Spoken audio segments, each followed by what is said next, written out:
हुजूर मजलिसिल इल्मी,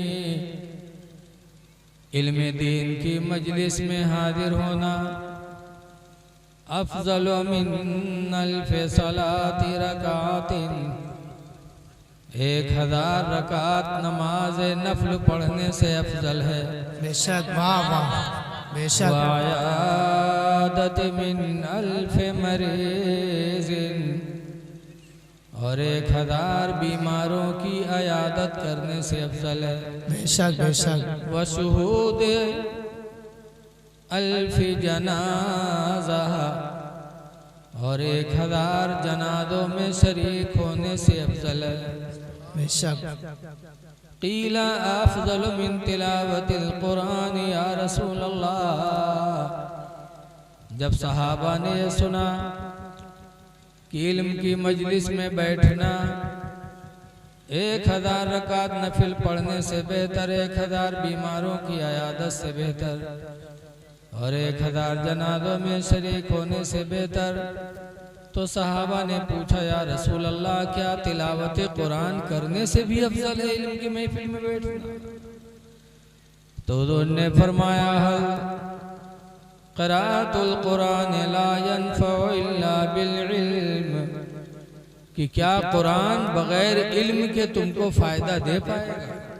वाह, कि कुरान भी तिलावत करो, इल्म न हो तो तुमको उसका कोई फ़ायदा पहुँचेगा?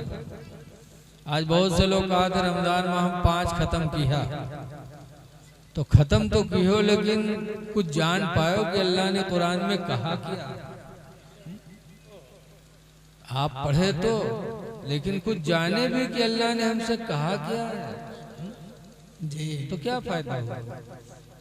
तिलावत का सवाब मिला लेकिन आपको कोई फायदा नहीं मिला।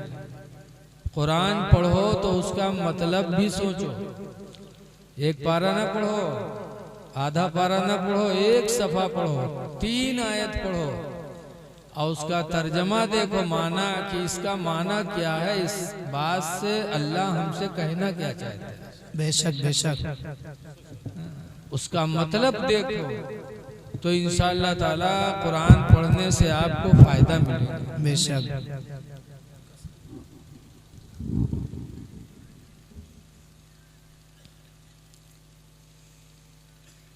जैसे कुरान की बहुत सी आयतें हैं, अराअयतल्लज़ी युकज़्ज़िबु बिद्दीन, पढ़ दिया आपने, लेकिन मतलब क्या है इसका? ऐ महबूब, क्या तुमने उसको देखा जो दीन को झुठलाता है? उसको देखा, उसका हाल क्या होगा? अल्लज़ी यदउल यतीम, दीन को झुठलाता वही है जो यतीमों को दुत्कारा करता है। दीन का झुठलाना वाला वही है जो यतीमों को धक्का मारता है। वला यहुद्दु अला तआमिल मिस्कीन, और मिस्कीनों को खाना खिलाने पर अपने आप को उभारता नहीं है। न यतीमों को खिलाता, न गरीबों को खिलाता। फवैलुल लिल मुसल्लीन, तो हिलाकत है उन नमाजियों के लिए। कौन? साहून, अल्लज़ीना हुम साहून, जो अपनी नमाजों को भूल कर पढ़ते हैं, वक्त पे नहीं पढ़ते, टाल मटोल करके पढ़ते हैं। और किन के लिए बर्बादी है? अल्लज़ीना हुम युराऊन, और उनके लिए बर्बादी है जो नमाज पढ़ते हैं लेकिन दिखावा के लिए पढ़ते हैं। जी बेशक। कुछ लोग नमाज दिखावे के लिए भी पढ़ते हैं। अगर पढ़ते नहीं होते तो अल्लाह ताला कुरान में फरमाता क्या? वयमनऊनल माऊन, और हिलाकत है उन लोगों के लिए जो फायदे के सामान को रोक लेते हैं। फायदे के सामान को, जैसे पड़ोसी तुम्हारा है, उसको फड़ुआ की जरूरत है, उसके घर फड़ुआ नहीं, आपसे मांगा कि 10 मिनट के लिए दे दो, आपने नहीं दिया। मेहमान आए, कुर्सी की जरूरत पड़ी, कुर्सी मांगा आपसे, आपने नहीं दिया, रोक दिया। प्लेट मांगा कि 10 मेहमान आए हैं, जरा 10 प्लेट दे दो, आपने नहीं दिया। तो जो फायदा देने के सामान को रोक लेते हैं, अपने पड़ोसियों को नहीं देते, कुरान कहता उनके लिए बर्बादी है। तो जब आप अराअयतल लज़ी सूरत पढ़ोगे, सूरह माऊन, मतलब जानोगे तभी तो फायदा होगा। बेशक। तो इल्म की महफिल में आना बहुत जरूरी है। इसलिए खुशनसीब हैं आप लोग कि आप लोगों ने जलसा कराया और अभी तकरीर हुई। हज़रत मौलाना मुश्ताक साहब की बड़ी अच्छी तकरीर हुई और कारी अशहद बरकाती साहब तो ऐसा पढ़ रहे थे कि लगता था सुबह तक पढ़ते तो आप लोग मचलते रहते। खैर, ये मोहब्बत है। हमारी जमात के बुजुर्ग हजरत मौलाना जमील साहब किबला तशरीफ फरमा है, जो एक बहुत बड़ा इदारा आपके करीब में चला रहे हैं। ऐ लोगों, कुरान की एक आयत मैंने पढ़ी है। अल्लाह ताला फरमाता है, फबिमा रहमतिम मिनल्लाह, ऐ महबूब अल्लाह की रहमत से, लिन्ता लहुम, तुम लोगों के लिए नर्म बने रहे। अल्लाह नबी से कहता है, कहे नबी अल्लाह की रहमत से तुम लोगों के लिए नर्म बनो। वलौ कुन्त फज़्ज़न गलीज़ल क़ल्ब, और ऐ महबूब अगर तुम सख्त दिल बनोगे, लनफ़द्दू मिन हौलिक, तो लोग तुम्हारे इर्द गिर्द से दूर हो जाएंगे। जी।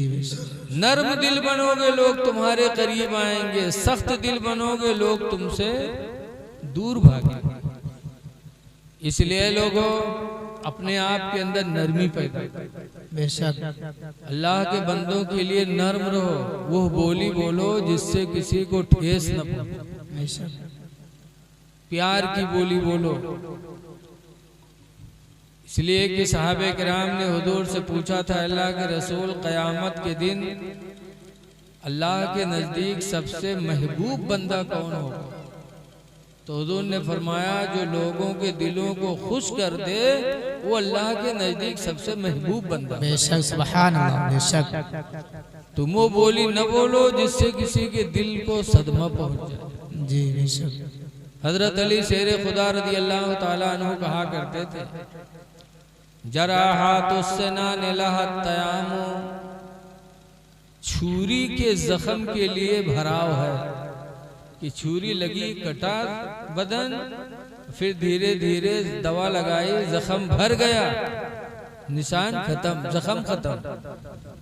वला यल्तामु मा जरहल लिसानु, हजरत अली कहते हैं वो जख्म नहीं भरेगा जो जख्म जबान ने किया। जी।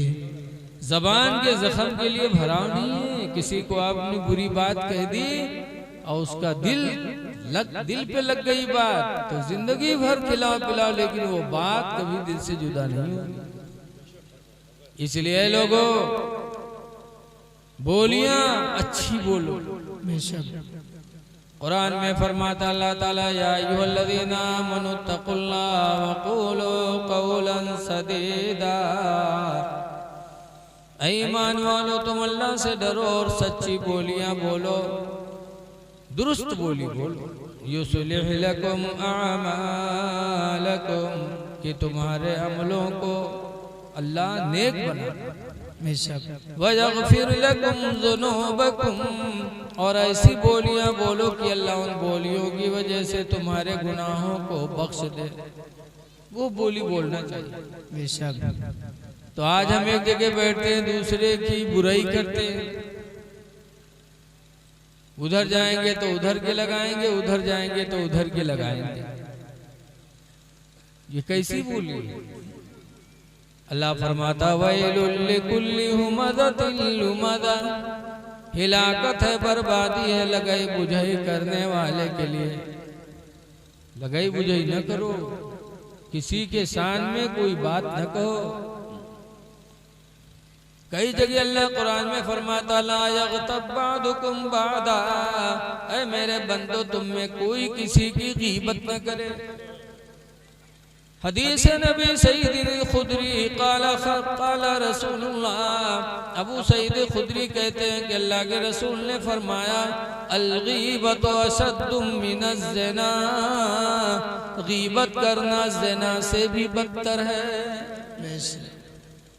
बोलियां सही बोलो, लेकिन आज देखा जाता है, क्या बताया जाए, खास तौर से हमारी माँ बहनें जहाँ बैठी हैं वह फसर फसर दूसरे बुराई, उके बहनिया ही मेर है, उके पतुआ ही मेर है, और जब साखी शहादा हुए कि ये काहे कह रहा है तो कहीं आँखी फूट जाए, हम नहीं कह रहे, कोड़िया जाए, हम बोलबे नहीं करे, और कसम कर। ऐ मेरी माँ बहनों, बेटियों, बच्चियों, बैठी हो, तुम अपनी जबान को संभालो, गीबत न करो। अल्लाह ने जबान दिया है तो इस जबान से अच्छी बोली बोलो, इसलिए कि यह जबान एक ऐसी चीज है कि इन सलाहत नहीं तो जिस दिल के बारे में सरकार ने फरमाया, देखो कुछ चीजें ऐसी हैं जो मुनाफिक की अलामत है, मुनाफिक की पहचान मोमिन की पहचान नहीं। हदीस पाक में इज़ा तकल्लमा फकज़िबा, कि मुनाफिक जब बोलेगा तो झूठ बोलेगा, वइज़ा खासमा फफजरा, और जब झगड़ा करेगा तो गाली बकेगा, वइज़ा आहदा फगदरा, और जब किसी से वादा करेगा तो वादा को तोड़ देगा, वइज़ा उतमिना फखाना, और जब उसके पास कोई अमानत रखी जाए तो अमानत में वो खयानत करेगा। ये चार चीजें मुनाफिक की निशानी मेरे नबी ने बताई हैं। तो हम अपनी जबान को संभालें और नर्म बने रहें। अल्लाह के रसूल कितने नर्म थे। एक थे ज़ैद बिन दसना, हुजूर से उन्होंने खजूरें खरीदी, पैसा दे दिए, सोने की ईंट दे दिया। हुजूर ने फरमाया ठीक है, जब खजूरें आएगी, मौसम आएगा तो आके ले लेना, और लिख के दे दिया तारीख की, फला तारीख में आना। वो ज़ैद बिन दसना तारीख से पहले आ गया 2 दिन, और कहा मेरी खजूरें दो। हुजूर ने फरमाया अभी तो 2 दिन बाकी हैं। हुजूर का गिरेबान पकड़ लिया, कहा तुम्हारे दादा अब्दुल मुत्तलिब लोग भी झूठ बोलते थे, तुम भी झूठ बोल रहे हो। माज़अल्लाह, कहो माज़अल्लाह, मुझे आज ही खजूरें मिलनी चाहिए। जब गिरबान पकड़ा सरकार का और सरकार को बुरा कहा तो हजरत उमर खड़े हो गए, कहा एज़िन लना या रसूल अल्लाह अज़रिबू ना कहू, अल्लाह के रसूल मुझे इजाजत दो, हम इसकी गर्दन मार। हुजूर ने फरमाया दा या उमर, ऐ उमर छोड़ो छोड़ो। उसके बाद हुजूर फरमाते हैं उमर इसको ले जाओ, मेरे घर में खजूरों की ढेर लगी है, जाके इसका इतना पैसा जमा, इसकी इतनी खजूरें बनती हैं दे दो, और उसके अलावा अलग से इतनी खजूरें ज्यादा दे दे, उसके अलावा कुछ ज्यादा खजूर दे देना। हजरत उमर रज़ी अल्लाह ताला अन्हु जब लेके गए और उसके माल की खजूर दी, उसके बाद अलग से दिया, तो पूछा कि आप ज्यादा क्यों दे रहे हैं? तो कहा जो बात मैंने कही तुमको कत्ल करने की, तो तुम्हारे दिल को तकलीफ पहुंची है, उसी तकलीफ को खत्म करने के लिए अल्लाह के रसूल ने फरमाया है कि ज्यादा खजूर दे देंगे। वाह वाह। तब वो ज़ैद बिन दसना जो यहूदी थे कहने लगे उमर मुझे पहचानते हो? कहा मैं ज़ैद बिन दसना हूँ। कहा वो ज़ैद बिन दसना जो यहूदियों का बड़ा आलिम है? कहा वही मैं हूँ। तो उमर कहते हैं ताज्जुब है कि तुम आसमानी किताबों की आलिम हो, मेरे नबी के बारे में तुम्हें पता होगा, फिर मेरे नबी से इतनी बदतमीजी। तो ज़ैद बिन दसना कहते उमर यही तो मैं देखना चाहता था कि जो आसमानी किताबों में मैंने इनके खूबियां पढ़ी थी वो सब इनके अंदर पाई, लेकिन 2 चीजें मैंने नहीं देखी थी, 2 चीजें मुझे नहीं दिखाई पड़ी थी कि लिखा था कि जो आखिरी नबी होंगे उनकी जिहालत पर उनका हिल्म यानी सब्र गालिब होगा। वाह वाह। तो वो चीज में देखना चाहता था कि देखे इनके अंदर कितनी बुर्दबारी है। ज़ैद बिन दसना कहते हैं कि उमर, मैं बहुत मालदार आदमी हूँ, खुदा की कसम मुझे खजूर नहीं लेना था, मुझे तो उनकी उन दो निशानियों को देखना था कि देखें इन्हें गुस्सा आता है कि नहीं आता। लेकिन मैंने देख लिया क्या सब्र है उनका, उनका हिल्म उनके जेहल पर गालिब आ गया। यही नबूवत की पहचान है। उमर मुझे लेके चलो, मैं तो कलमा पढ़ के उनके कदमों में रहना चाहता हूँ। वाह वाह। ज़ैद बिन दसना आए और नबी की रहम दिली देख करके कलमा पढ़े और इस्लाम को कबूल कर। सुभान अल्लाह। तो आए लोगों, जिस नबी का हमने कलमा पढ़ा है वो नबी रहम दिल थे। आप भी रहम दिल बनो, लेकिन दूसरे के लिए कि घर वालों के लिए? घर वालों के लिए भी रहम दिल बनो। आज हम दूसरों से तो म्यूं म्यूं बोलते और घर में आई है तो लागत है शेर आ गया ना। घर में आओ तो मोहब्बत से और ज्यादा मोहब्बत से बोलो। हदीस पाक में इन्ना अकमल मोमिनीन, बेशक मुसलमानों में सबसे बेहतर मुसलमान मन अहसनुकुम खुल्का, तुम में का जिसका इखलाक अच्छा हो। बेशक सुभान अल्लाह। व खियारुकुम खियारुकुम लिअहलिही, और तुम में सबसे अच्छा इखलाक वाला है वो है जो अपने घर वालों से ज्यादा इखलाक से पेश आता हो। बेशक जिसके इखलाक से घर वाले खुश हों वो सबसे अच्छा इखलाक वाला, और जो सबसे अच्छा इखलाक वाला वही सबसे अच्छा ईमान वाला। सुभान अल्लाह। तो अपने भाई को खुश करने की कोशिश करो, अपने माँ बाप को खुश करने की कोशिश करो, अहलो अयाल को खुश करने की कोशिश करो। रसूल करीम की जिंदगी हमारे तुम्हारे लिए नमूने अमल है। बेशक सरकार, आज हम मजदूर रखते हैं तो मजदूर के हर घड़ी पीछे लाग रहे, हर घड़ी कोचे रहे। यही हमारे मजदूरों देखा था सामने तो किया करे थे, जब गायब हो जाते तो बैठ रहा था, कहते जाओ कोचो ना। मजदूर के लिए भी नर्म बनो। नबी की जिंदगी है ज़ैद बिन हारिसा। ज़ैद बिन हारिसा बहुत छोटे थे, इनके घर में डाकू आए डाका डालने और माल नहीं पाए तो ज़ैद बिन हारिसा ही को उठा ले, जैसे आज बहुत से बच्चे गायब करते हैं। और डाकू लोग ज़ैद बिन हारिसा को उठा के लेके गए, मक्का में बेच लिया। किसने खरीदा? हजरत खदीजा ने। और उसके बाद जो है ज़ैद बिन दसना, ज़ैद बिन हारिसा नबी की गुलामी में आ गए। खदीजा ने नबी को अता कर दिया, नबी की गुलामी में रह गए। अब ज़ैद के बप्पा, चाहे कहो चाहे अब्बा कहो, हारिसा ज़ैद को तलाश करने लगे। तलाश करते करते एक जमाना गुजर गया, ज़ैद बिन हारिसा जवान हो गए। किसी ने पता बता दिया कि तुम्हारा लड़का तो मक्का में नबी की गुलामी में रहता है। तो हारिसा अपनी औलाद की तलाश में वहां पहुंचे। और जब ज़ैद को देखा तो सीने से लगा के खूब रोए। एक बाप की औलाद जो बिछड़ गई हो, बाप को कितनी तकलीफ होगी बाप ही जानता।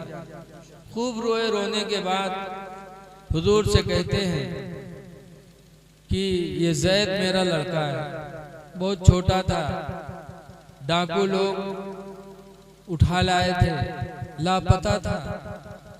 आज मेरी औलाद मुझे मिल गई है।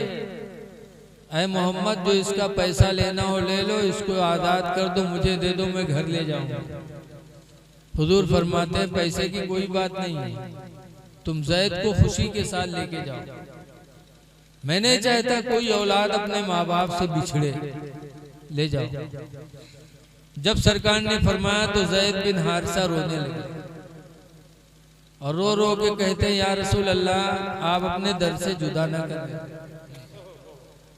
तेरे टुकड़ों पे पले गैर की ठोकर पे हाय हाय हाय, वाह वाह वाह वाह। तेरे टुकड़ों पे पले गैर की ठोकर पे न डाल, और झिड़कियाँ खाए कहाँ छोड़ के सदका तेरा। सुभान अल्लाह सुभान। नहीं गए तो जैद के चचा भी आए थे काब। उन्होंने कहा जैद दिमाग खराब है तुम्हारा, गुलामी की जिंदगी तुम्हें अच्छी लग रही है, घर चल के आजादी की जिंदगी तुम्हें अच्छी नहीं लग रही है। घर चलो जैद, मोहम्मद की गुलामी में रहना चाहते हो। तब जैद ने कहा था चचा इस दर की गुलामी वो गुलामी है जिस पर हजारों आजादियां कुर्बान हुई। वाह वाह वाह, माशाअल्लाह माशाअल्लाह। ये नबी का दर है। हजरत अनस 10 साल नबी की गुलामी में रहे, लेकिन कभी सरकार ने अनस से ये नहीं कहा कि अनस तुमने ये काम क्यों किया, ऐसा क्यों नहीं किया। अनस कहते 10 साल में न रसूलुल्लाह की गुलामी में रहा, लेकिन मुझसे सरकार ने कभी कुछ कहा ही नहीं कि ये तुमने ऐसा क्यों किया, ऐसा नहीं किया। क्यों? सरकार इतना नर्म दिल थे। लिहाजा लोगों तुम भी नर्म दिल बनो, अपनी औलाद के लिए नर्म दिल बनो, अपने पड़ोसियों के लिए नर्म दिल बनो। पड़ोसी चाहे हिंदू हो चाहे मुसलमान हो, सबके लिए नर्म बनो। इंसानियत को आम करो, इंसानियत। आज देखा जाता है कि पड़ोसी तड़प रहा है और तुम्हारे यहाँ शादी में नाच है, नाच करवा रहे हो। तुम्हारे घर में पिक्चर चल रही है, पड़ोसी तड़प रहा है घर में।